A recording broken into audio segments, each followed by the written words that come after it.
नमस्कार साथियों, स्वागत है आप सभी का हमारे चैनल में। छत्तीसगढ़ संयुक्त नियमित कर्मचारी महासंघ को लेकर छत्तीसगढ़ सरकार ने एक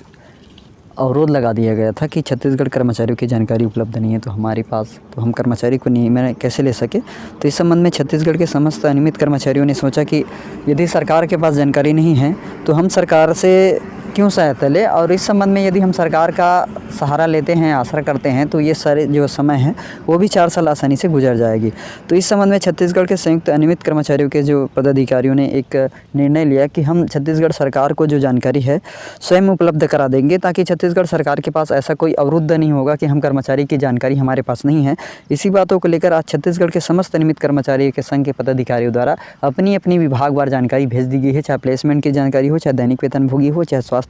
हो, या फिर जो भी विभाग में कार्यरत कर्मचारी है। और सरकार की यही बातें जो है कर्मचारियों को लेकर आज 4 साल बिता दिया गया है और 4 साल में भी कर्मचारियों के लिए एक सकारात्मक प्रभाव नहीं डाला। जब अनियमित कर्मचारी की बारी आई प्रेस वार्ता के दौरान तो छत्तीसगढ़ सरकार ने यही किया कि हमने जो बनाया था योजना उसमें से हमने कई वादे पूरे कर दिए हैं, लेकिन एक जो महत्वपूर्ण वादे हैं वो है अनियमित कर्मचारियों का नियमितीकरण। और ये नियमितीकरण का वादा है जिस पर सरकार यही आश्वासन दे रही है कि विधि विधायी का जवाब जो है अंतिम होगा, उसके बाद हम अपना निर्णय लेंगे। तो वास्तव में जो अनियमित कर्मचारी जो इतने दिन से कार्यरत कर रहे हैं उनके लिए विधि विधायी के निर्णय की जरूरी है, या फिर जब आपने घोषणा पत्र में शामिल किया गया था कि अनियमित कर्मचारी को हम नियमितीकरण 10 दिन के अंदर करेंगे, तो इन बातों को लेकर उस समय आपको याद नहीं आया कि छत्तीसगढ़ सरकार बनने से पहले कि हम विधि विधायी से सलाह लेंगे, उसके बाद हम अपना निर्णय लेंगे कि कर्मचारी को नियमित कर सकेंगे या नहीं। तो इन्हीं सब बातों को लेकर आज छत्तीसगढ़ के कर्मचारी जो है आंदोलन पर है और कई सारी बातों को कर्मचारियों को लेकर चिंतित भी रहते हैं कि कर्मचारी को